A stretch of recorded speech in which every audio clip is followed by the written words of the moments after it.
Hello and good afternoon to the people here, and good morning and good evening to those of you who are on Zoom. Thank you for coming. I'd like to begin by thanking Carla and her Raindrops team and the Center for Studies on Planetary Wellbeing at Pompeu Fabra University here in Barcelona. Fantastically beautiful Barcelona. And I thank you for the opportunity to visit and to present this short talk. It was a real pleasure yesterday to attend Abel's PhD defense. Congratulations again, a huge milestone. So what I have for you today here is a brief presentation on what has become the major issue that has occupied our research group for almost 3 years now. And that is the conflict in Tigrai and what we as archaeologists and cultural heritage professionals can do about it. So I'll talk about the war and our approach to archaeology and what we plan to do in the short term following the end of the conflict, and talk just a little bit about our current and future planned research. So I'll start with just a very brief description of the conflict. It's very long, more than 2 years. And I think it's safe to say that it has overwhelmed everything. Then I'll talk a little bit about how cultural heritage was targeted in the conflict, including our own project. And then I'll end with just a short discussion about our way forward for our research group, the Eastern Tigray Archaeological Project. So first, a little bit about the context and the war. It lasted from November 2020 to January 2023, and it ended with the signing of a permanent cessation of hostilities agreement in Pretoria, signed by the Tigray People's Liberation Front, the TPLF, and the federal government of Ethiopia.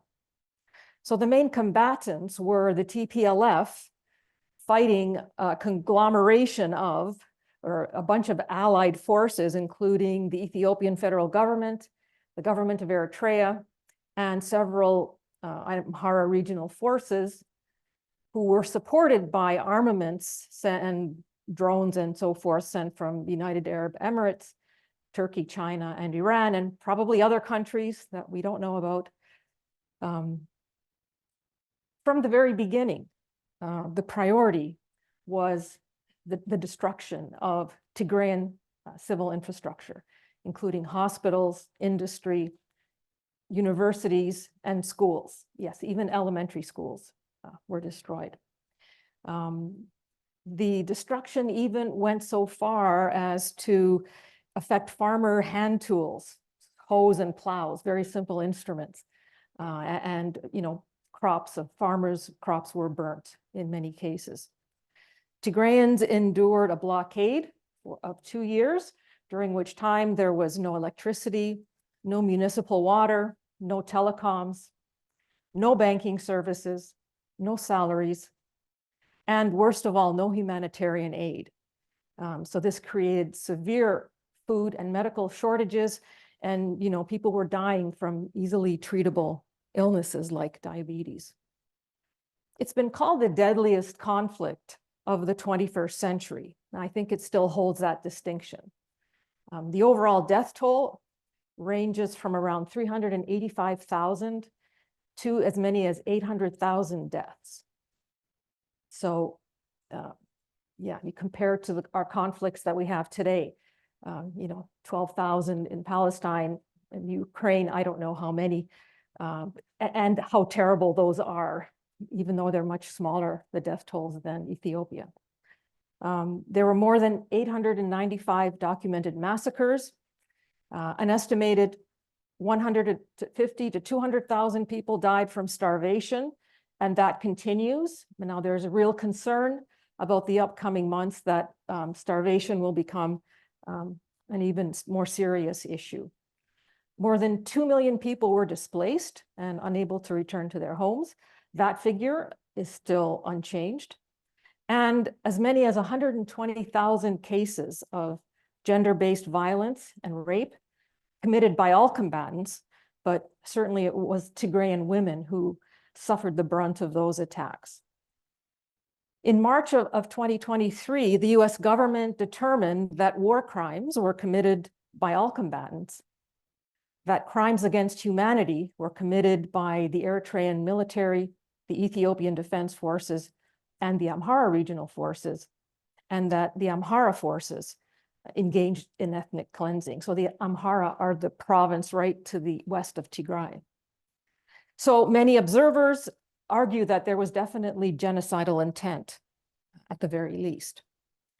Today, almost 1 year after the cessation of hostilities agreements, large areas of western and southern Tigray remain occupied by Amhara forces, and parts of northwestern,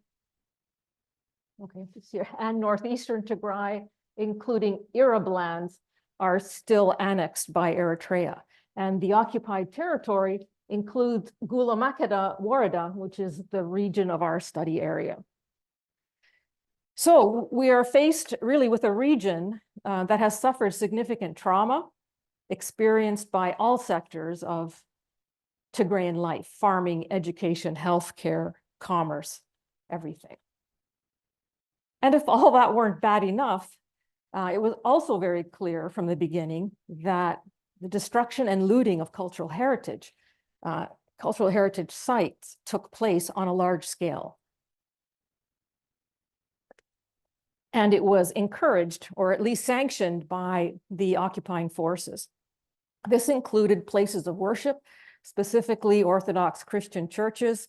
Orthodox Christianity is the main religion in Ethiopia. The University of Toronto historian, Professor Michael Jervers, has said that Ethiopia's material culture has not suffered in 500 years like it has suffered in the past 16 months. And I think that's a fairly accurate assessment. Excuse me. And it went beyond attacks on heritage to really, attacks on the dignity of people. We have accounts of soldiers entering churches, attacking people as they prayed, as they celebrated religious holidays, and even refusing to permit burial of the dead. Mosques were not spared. So you're probably familiar with the shelling and the looting of the 17th century Al-Najasi Mosque. You can see in the red circle where the damage was. That's a new section of the mosque, but that area contains the remains of one of the oldest mosques in Africa. And the site is also very significant in Islamic history. It was the location of the first Hijra, when family members of the Prophet Muhammad, fleeing persecution from Arabia, took refuge in Tigray and was granted protection by the Aksumite king. And here in this manuscript here, you can see a delegation of people from South Arabia petitioning the Aksumite king to release the people who had escaped, and the Aksumite king refused. Well, all of us here and most of you online, we all know that according to UNESCO, the deliberate destruction of cultural heritage is a war crime, which falls within the jurisdiction of the International Criminal Court.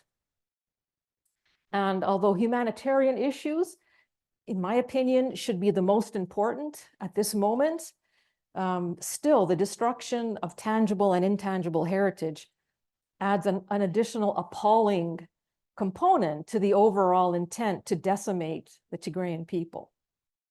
So, cultural heritage sits at the heart of our lives, everyone's lives. And material culture is the irreplaceable physical manifestation of that heritage. And destroying heritage has very profound implications. It separates people or dissociates people from their history, from their physical, sacred, and cultural landscapes. It represents a devastating attack on people's identity. And so it's a very deep loss. And in Tigray, it was even worse because significant cultural heritage is held in rural churches which are very vulnerable to attacks and to theft. And, also the murder of priests and elders who hold knowledge of oral and sacred history, and the targeting of cultural churches and other cultural sites are atrocities that often accompany genocide. So what do we do? Where do we go from here as a project? Certainly this conflict has impacted my colleagues, both in Canada and in Europe and in Tigray. Our project is the Eastern Tigray Archaeological Project, or ETAP. We're an interdisciplinary archaeological team working in Tigray since 2004. And as I said before, Gulu Makeda is the dark green area, is the part of our study area, which shares a border with Eritrea. And our team has been producing really interesting new evidence on the early beginnings of agriculture, the indigenous origin of state societies, of social complexity, and the emergence of state societies in the Horn of Africa. We focused mostly on the pre-Aksumite period, which is the time of early social complexity, starting from 1600 BC onwards, and also on the pre-Aksumite to Aksumite transition, starting by around 400 BCE. So we've done a variety of activities over the years. I was thinking back, and when we had our first surveys, we were the only project in Eastern Tigray, the only archaeological project. All that we had to go from were reconnaissance missions done in the 1970s by French, Italian, and German archaeologists. But what we were doing in the eastern part of Tigray was the first systematic investigation. So we did quite a lot of survey. We moved it on to excavation. We did quite a lot of ethnoarchaeology. For those of you who aren't unfamiliar with ethnoarchaeology, is the study of modern traditional societies in order to help us interpret the archaeological record, and I'll talk more about that later. We also work in traditional knowledge. We have a paleoenvironmental team, and we've done various things in support of public education in Tigray, like museum exhibits and that sort of thing. So all of our collections, our archaeological collections and our research collections, and many years worth of field equipment and other equipment were held in storerooms that we built in the city of Adigrat. These were materials collected almost each year from 2003 to 2019. And as you can see, it's like any other archaeological storage magazine, full of boxes of artifacts and whatnot. So in December of 2020, we received word from our colleagues in Adigrat that our storerooms had been destroyed by the Eritrean military. And, part of me is still in shock about it.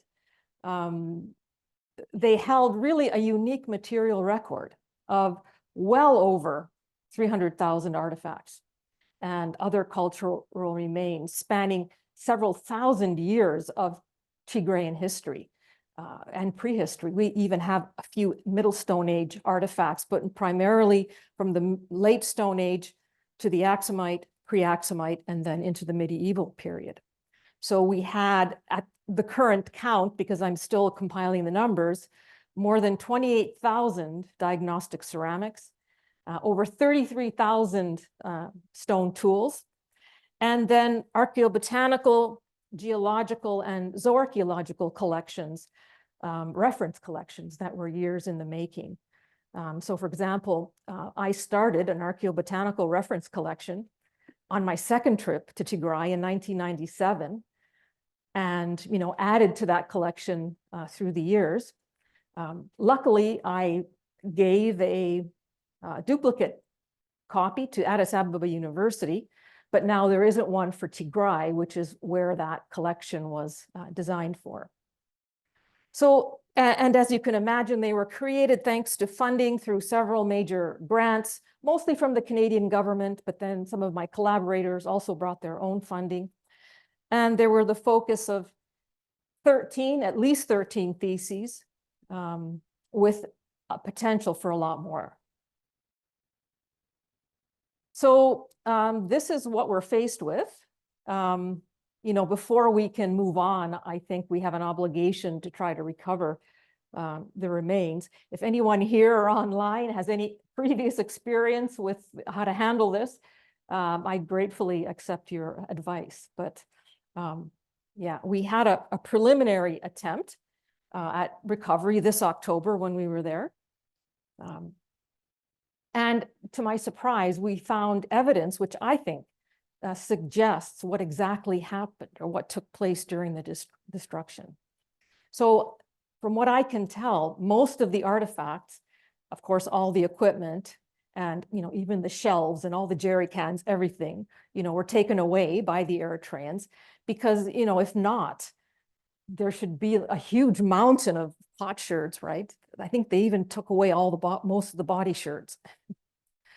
And then there were a few remaining bags and boxes, which they burned in an attempt to disguise what they had done.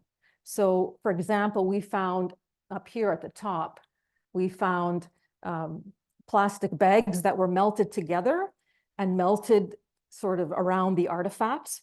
In some cases, we were able to reconstruct the labels. We also found bags that, of course, were sealed when the analysis was finished, but now they had been opened and the artifacts were removed, but the tags remained. And then we also found bags where the artifacts were still there, but the tags were removed. So to me, this suggests that there was a deliberate attempt to destroy the information that was accompanying whatever artifacts were left. And as most of you know, without any contextual information, the artifacts don't tell us very much. So in my opinion, I'm sure that they knew exactly what they were doing and that this constitutes a war crime. Here are some of the fragments we found, fragmentary labels, which we were able to reconstruct by our database. We found 7 grinding stones, Abel. You can see that they were burnt with plastic. So I don't think any more analysis can happen, with those. But anyway, we have them. Probably Laurie can identify them from the images. They were all photographed, but 7. We had 170 of them. I mean, can you imagine taking away stone grinding stones? Kind of funny in a way, but not in a way. Okay, so while all this was happening, we were back at home and it was still COVID, and we were trying to figure out, okay, what are we going to do? And we had many discussions, and we concluded that research, at least our research, could not go forward as planned, at least in the short term, and that there were certain things that we had to do before we could resume surveys and academic research. The Tigrai Cultural and Tourism Bureau, which is the organization that oversees archaeology in Tigray, their priorities were documentation of damage and losses. So we decided that we should assist them in that very big task. Also, we take the view that cultural heritage and archaeology should involve more than just the study of the past. And as archaeologists, we wanted to find a way that heritage could be used to help healing the deeply traumatized people of Tigray. And to do this, we came up with 2 projects, neither of which is research oriented. Well, not really research oriented. The first project, the Relight Project, Restoring Religious Heritage in Eastern Tigray, is supported by a grant from the Aleph Foundation, the International Alliance for the Protection of Heritage in Conflict Areas. It's a really interesting group. It came into being in response to the destruction, all that terrible destruction of sites and artifacts in Syria during the occupation by IS. We decided to focus on damaged churches in our research area because of the immense importance of churches in the life of rural peoples, not only the religious life, but also the social life. So the Tigray Bureau prioritized the sites A list of sites, some of them include rock-hewn churches on the UNESCO tentative list for nomination as sacred landscapes in Tigray. And the goals are to document damage, complete emergency repairs, and then submit a plan for long-term interventions. Hopefully someone else will take over at that point. It's not sort of my area of research. So we have two teams. We have a conservation team, one person leading the conservation of manuscripts, and another working with objects, and an architectural team who will investigate damaged architecture, damaged buildings. So we had two short reconnaissance visits to these sites, and this is the sort of thing that we found. So in the middle slide here, I don't know if you can see it, but in a lot of cases, shelling that took place near the church made existing damage even worse. So this is a large crack in the wall at Abraha Atzbau, which is a rock-hewn church. So we found things like that. Of course, bullets or artillery, whatever the military term is, I don't know. Here, Debre Damo, a world-famous monastery. Again, pre-existing cracks were made a lot worse, and they need to be rectified. This was a church that we were interested in Zalambesa, which is right on the border with Eritrea. You can see it was shelled, but we can't access it because it's still under Eritrean occupation. And then we visited another church, Emmanuel Maago. This was a church on the top of this promontory. You can see the church at the very top. The shelling of it was filmed, and it was visible. It was on social media, and you can just see the whole place exploding. One priest was killed, but it's a total loss. They're going to have to demolish and rebuild that church. And then we came across a lot of burnt manuscripts. Some of them are very ancient, some of them are not. Manuscripts that have suffered through neglect, made worse by the conflict. So the bindings have come apart. Improper storage is very common. And again, with the neglect with COVID, and then priests carrying them to hide them, because there was a lot of theft happening, that created a lot of damage. Paintings were severely affected. And then lots of crosses, both metal and wooden crosses. And we even came across this thing, which I'm sure is a very ancient bronze object that we'll be working on. We're not only going to work on ancient objects, we're going to work on the materials that are of most importance to the church and the people. So we will be working with modern artifacts as well. The second project is the HEAL project, Healing Mariam Dengalat. And this was completed in October of this year. So the goal of this project was to bring trauma counseling to rural Tigrayans who had experienced terrible atrocities during the conflict. And probably the one village that most people are familiar with, because it was covered in CNN and other media, was the massacre at Mariam Dengalat. So in late October of 2020, Dengalat Church was the scene of this massacre. 164 people were killed as they celebrated a religious holiday. Just basically Eritrean soldiers showed up and just opened fire on them. Our team felt very strongly that we wanted to do something to help the people of Dengalat. It is near the survey area of my current PhD student, Hailai Teklai. So that was another reason.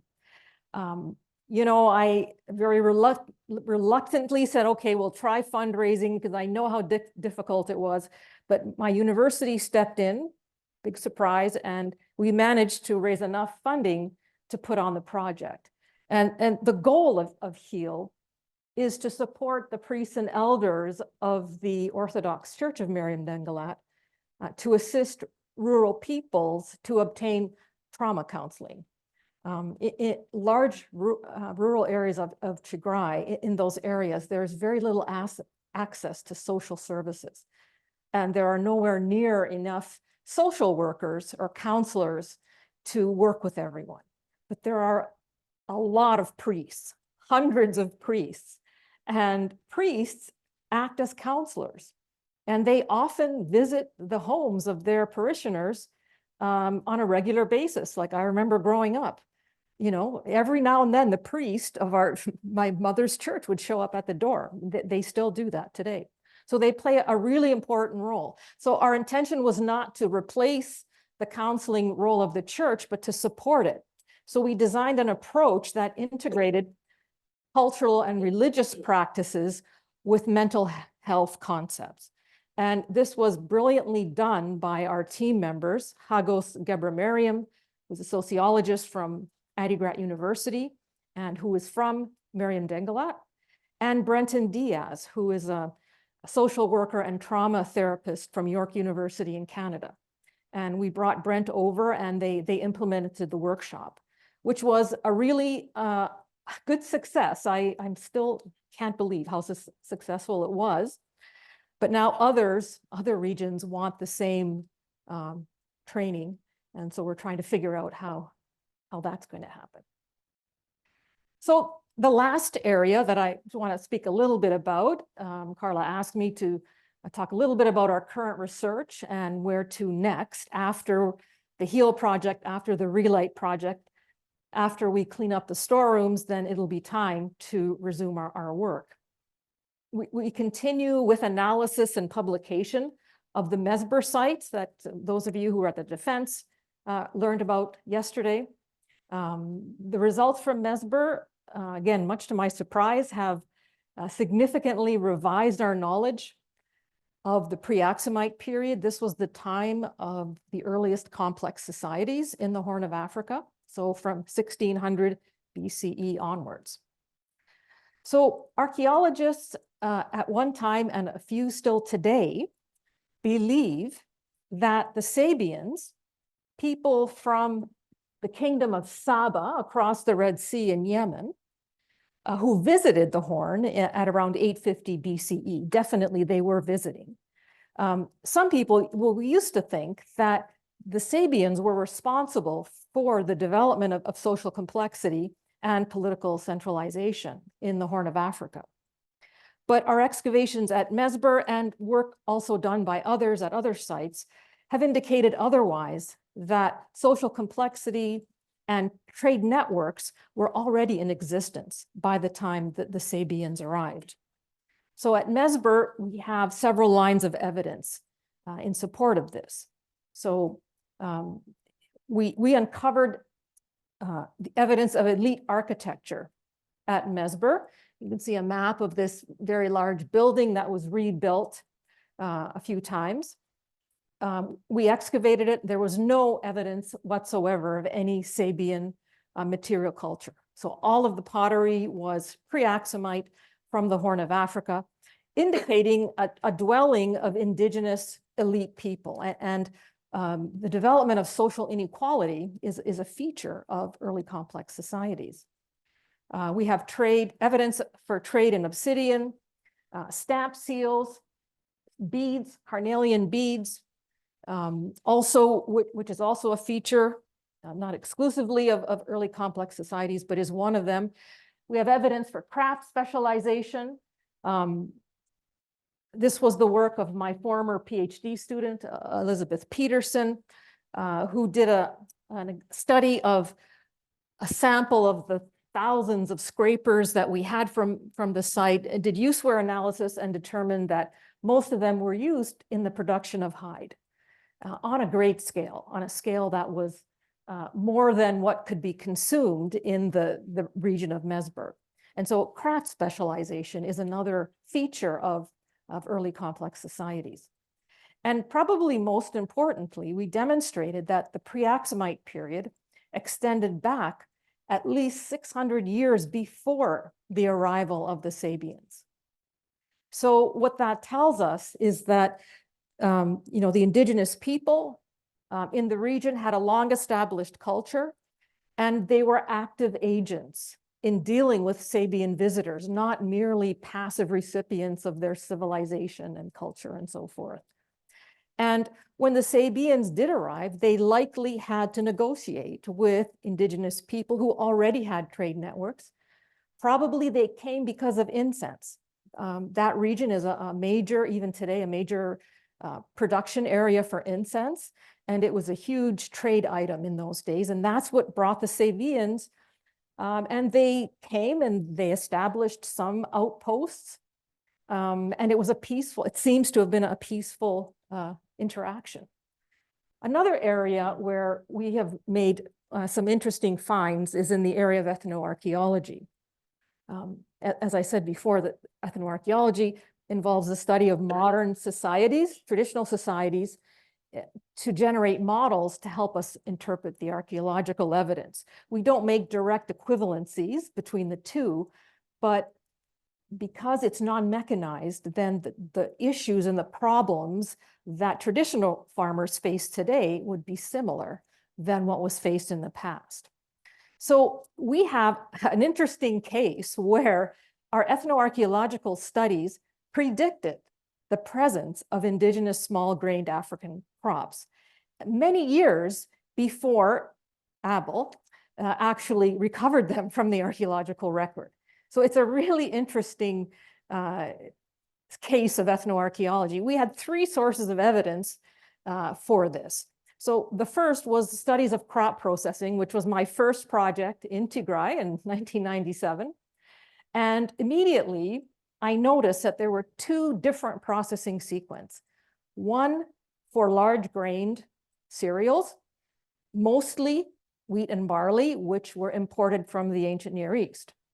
And then there was a second processing sequence designed to process small-grained cereals, teff and finger millet, which are indigenous to the region. And so, I thought, I wonder how far back that goes. Maybe it goes back quite far, but there was no archaeology at that time. So, it was just hypothesizing. The second study we did that kind of supported that idea was on traditional bread baking. And the method of bread baking in Ethiopia today is by using a ceramic griddle, which you can see the lady at the top there making. It's used to make flatbread. It's designed to make flatbread or pancake breads from indigenous grains without gluten. Okay. In Tigray, also wheat and barley flatbreads are also made on these griddles. As I said, they were imported from the ancient Near East, but the ancient ovens used for glutinous cereals of wheat and barley from the Near East did not transmit to Ethiopia. They're not present archaeologically, and they're not present today. We do find fragments of ceramic griddles in the archaeological record. So our interpretation, again, just based on ethnoarchaeology only, that ceramic griddles were the original method of bread baking, focusing on indigenous cereals. And then wheat and barley, once introduced, they were adapted to this griddle cuisine. So that was, again, our conclusion, not based on any archaeological evidence. Then finally, another PhD student, Laurie Darkus, thank God for PhD students. My God, what would we do without them? She did a study on grinding stones, which are used to grind grains into flour, which are still used in some rural areas of Tigray. So a quern, the ones that we see archaeologically for tens of thousands of years, it's the same implement. And in her work, she found two different surfaces, not only in the modern households, but also in archaeological record. And maybe you could see them here on this slide. There's a smooth surfaced grinding stone that the women tell us that are used to grind small seeded cereals, so indigenous cereals. And the coarser grain surfaces were used to grain large grain cereals, mostly wheat and barley, again, from the Near East. So, this pattern was repeating itself. And so we hypothesized, based on all of this ethnographic evidence, that African grains should be older, or at least as old as Near Eastern cereals in the prehistoric record.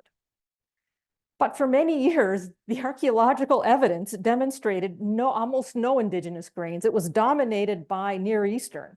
So the ethnoarchaeology and the archaeology were, and I was pretty uncomfortable for a few years about that. But then Abel came on the scene.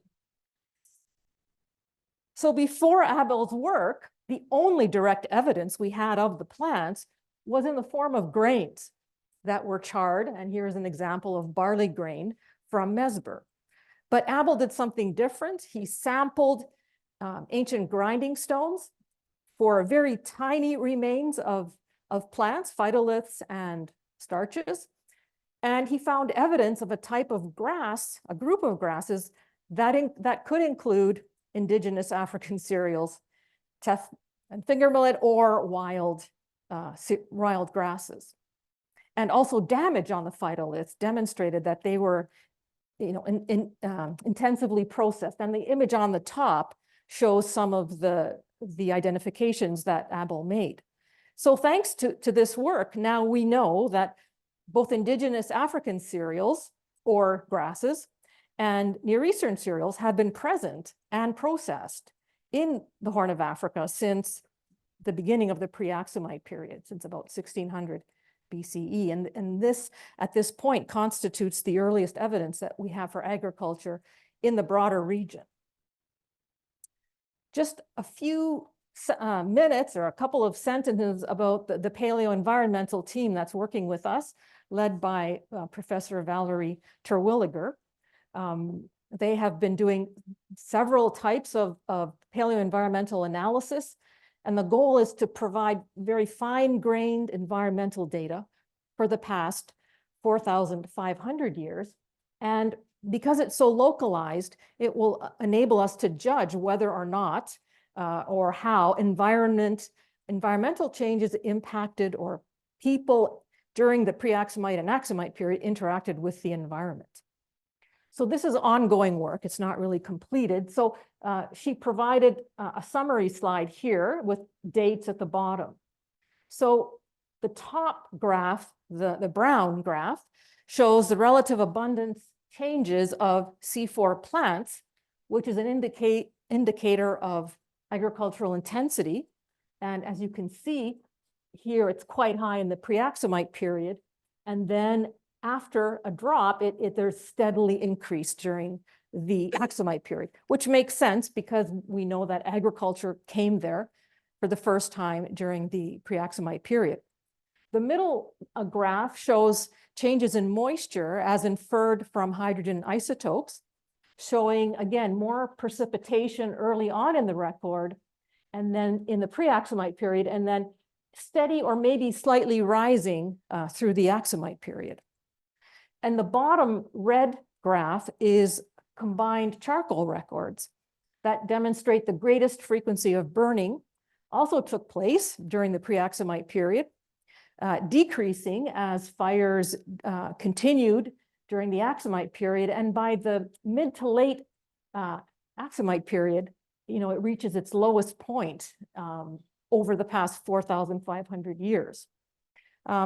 So what basically is happening during this period is what started as an Afro-montane forest was slowly transforming into the agricultural landscape that we see today. So we haven't put everything together yet, but we're moving toward that slowly. So the last thing I want to talk about is, what's next for us? What's next for ETAP? And we're considering, I haven't made up my mind 100% yet, but we're considering the possibility of a new excavation at the site of Adiahune. You can see it where the arrow is, a nice distance from the Eritrean border this time. So that's a good thing, but it's still within our Gula-Makeda region. There are archaeological and academic reasons for selecting the site, but another reason, which I guess is partly archaeological, but the site is unique. It has evidence of occupations from the prehistoric, pre-Aksumite, Aksumite, and post-Aksumite periods. So it might give us a chance to replicate, in a small way, the collections that we lost in the conflict. Hopefully, after this initial project, if it goes forward, someone will take over from me and then hopefully generate those collections that, you know, are such potential for future work, especially future dissertations. The academic reasons, there are good reasons. So the map that you see here is a combination of our survey areas. Our surveys are led by Professor Michael Harrower from Johns Hopkins University.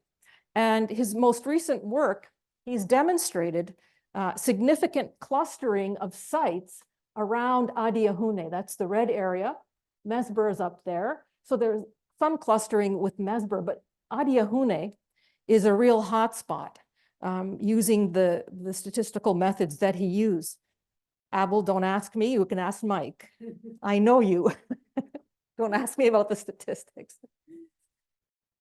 So in addition to Mesbur, which was a relatively small settlement, Adiahune will provide important comparative information about a large pre-Axumite center in the region, and in a region where, again, we have no evidence of Sabian influence, not even trading. So it may give us a good sample for the first time on the development of a local pre-Axumite center. So we'll see. Hopefully that project might happen, inshallah. So that's all I have to say. Thank you for listening. And I just have up on the slide here the individuals and the organizations that have supported our work through the years. Thank you for listening.